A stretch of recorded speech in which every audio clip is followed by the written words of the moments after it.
Welcome to Movies, Films, and Flicks. I am Mark Hoffmeyer, and joining me is a man who just got done with the all-you-can-eat buffet at Olive Garden and is currently drinking a yak milk latte. It's Erik Hoffmeyer. Wow, that sounds delicious. I'm going to do this entire podcast on a treadmill like Sonic the Giant and run that off. This might last maybe 2 minutes. Yeah. And so you might just hear a heavy breathing during this, running, and potentially a broken ankle during this. But, you know, it wouldn't be a Sonic the Hedgehog episode without it. That's very true. And when you listen to this, I advise putting it on double speed just to get the feeling like Sonic of going really fast. Talk super quick, and then it'll be over. Put 2x speed, over in a half hour. Perfect length. You'll get the entire movie in. Oh my gosh. Yeah, it's perfect length, just like Sonic. An hour and a half of fun. It's not. And so I have a question for you, Erik. You're an evil genius who makes drones and has prevented coups that never even happened. He's been to Mogadishu. He's been all over the world. Your assistant, would you want his assistant? His assistant seems pretty good in this movie. Makes great lattes, puts up with throat chops, finishes his sentences, helps him out, like speaks for him when he's talking to Neil McDonough at the place. Like, he has a pretty great assistant. So you're an evil genius. Do assistants get any better than this? That guy did take a lot of abuse. I mean, that reminds me, when you first get out of college, everyone asks you what experience you have, but you're like, no, I just got out of college. So you just got to get your experience somewhere. Yep. You know, whether that's an evil genius or not, you know, you just got to get something on your resume. So I respect what this guy is doing. And he does make great lattes with Austrian goat milk. Oh, I love it. And I think it's funny, too. So Robotnik clearly is much smarter than him, but he also seemingly sort of respects the guy. So he has to be somewhat smart, if that makes sense. He can't be a geek off the street. He's got to be the creme de la creme of like Ivy League assistants. Yeah, that's a good point. If Dr. Robotnik is hard on him, it's not the assistant's fault because the guy is clearly smart. Robotnik just lashes out at the world because it abandoned him. So it doesn't matter what you do, the guy's going to be upset with you all the time. So at some point, you probably just become desensitized and not even worry about it. I love it. And so, you know, that throat chop was a Carrey just on the day. He's like, what if I punch you in the throat? And then the guy's like, yeah, do it. On the commentary I listened to. So he just thought about that on the day to punch him right in the throat.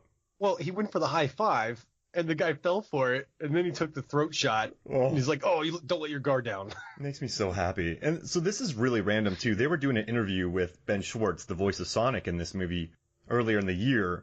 And since there's been so little, like, there haven't been many movies out. There hasn't been many Academy Award nominated features. I mean, it's all been online.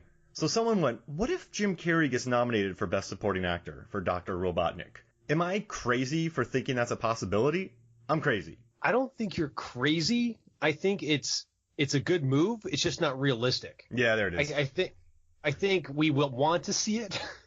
And I think his performance was top notch, and all the riffing he did, he was clearly riffing in a lot of these scenes. So I think we all respect it, but you know, given you know the environment and the nomination process, probably not realistic that he would get nominated. Yeah, it's not a platform I want to die on promoting this. But all right, this movie made $300 million worldwide, and it's one of the few ever comic book adaptations that has a fresh tomato meter rating. So I recently did a thing with Rotten Tomatoes where I looked at all the comic book adaptations, and then they did an episode about Mortal Kombat, the 1995 film. And so Mortal Kombat, from 1995 all the way up until 2018, was the highest rated comic book adaptation ever, at 47%. It's rotten. So it wasn't until the last 2 years where Rampage hit 51%, Mortal Kombat's way better, Tomb Raider hit 51%, that should be like 65%, Sonic is 63%, Pokemon is 68%, and Angry Birds 2 is 73%. But the audience score for Sonic is 93%. Yeah, it's insane. People love this movie. It went from 63% of critics, which I was reading a lot of the reviews, and a lot of them didn't give Sonic a chance whatsoever. They were just knives out, ready to go. But 93% of people liked it. I mean, that's why that made me happy to see that. I was reading this Forbes article about how they had to change the CGI, and credit to them, they gave them 5 months to redo Sonic. So they made Sonic. I wrote down notes. Let's see, what did they do to Sonic? They made him... Where am I? I have so many notes for this movie, of course.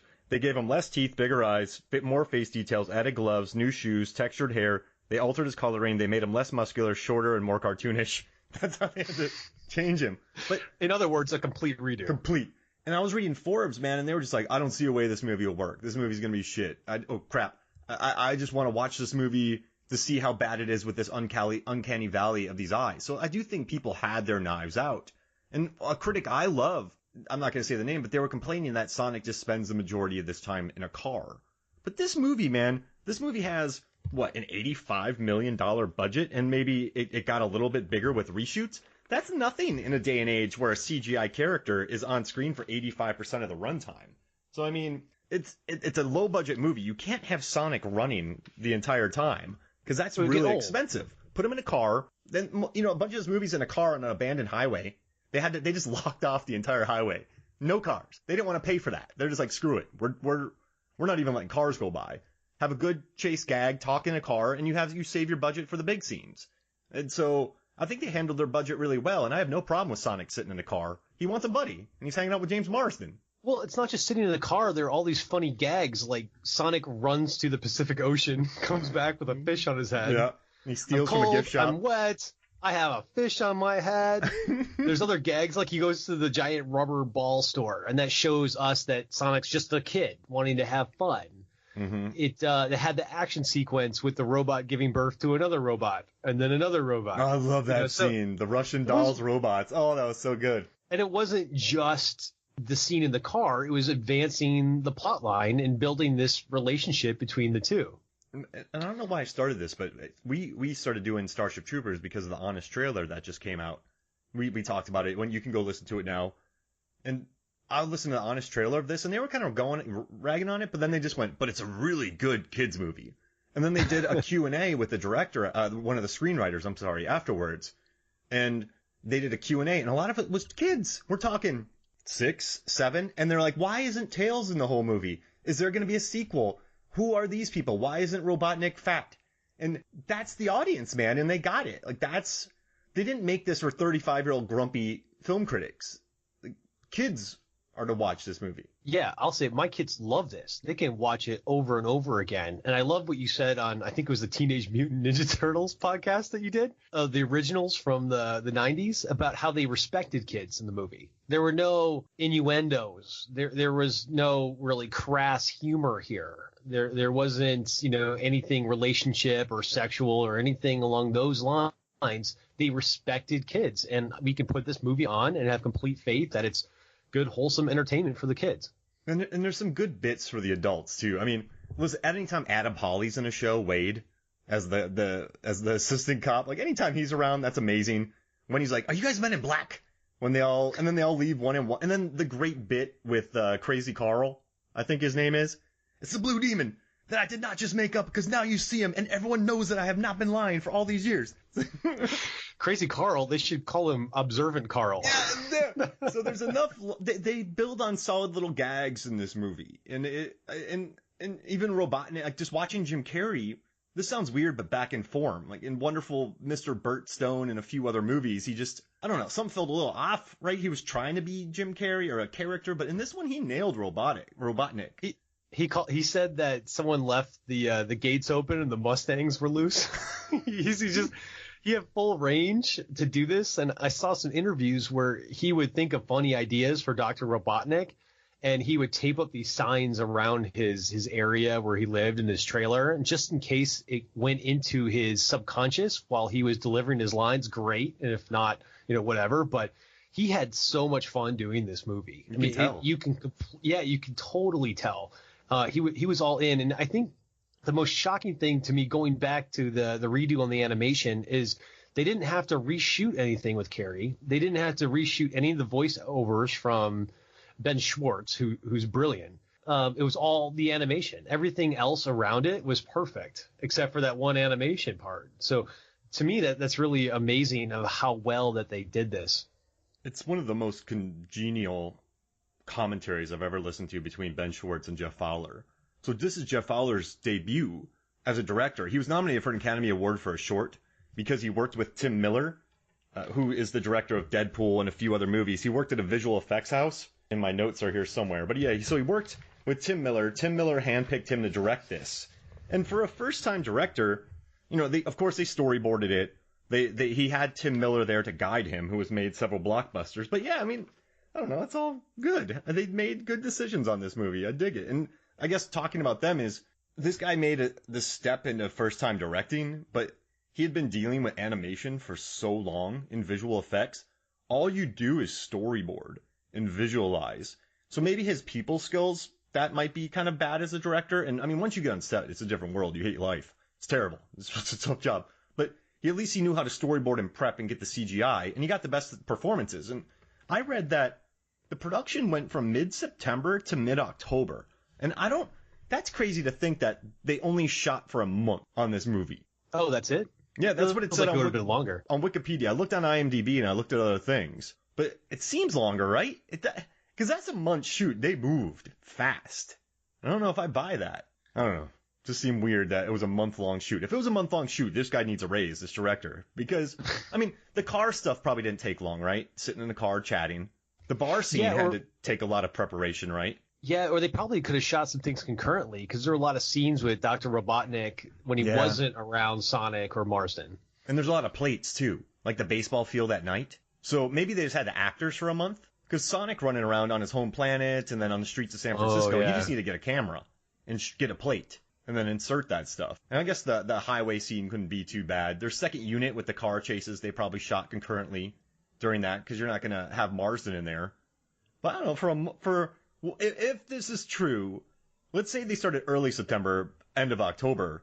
That's a pretty easy shoot right there. Jeez Louise. That'd have been fun to work on, I guess. Yeah, well, this was also in production for a long time. Mm-hmm. I mean, it was with Sony, and then it went to Paramount. So they had a long time to to get this ready before they actually started filming. Mm-hmm. One of the things I noticed from Jim Carrey's interviews is he put a lot of thought into this before the filming.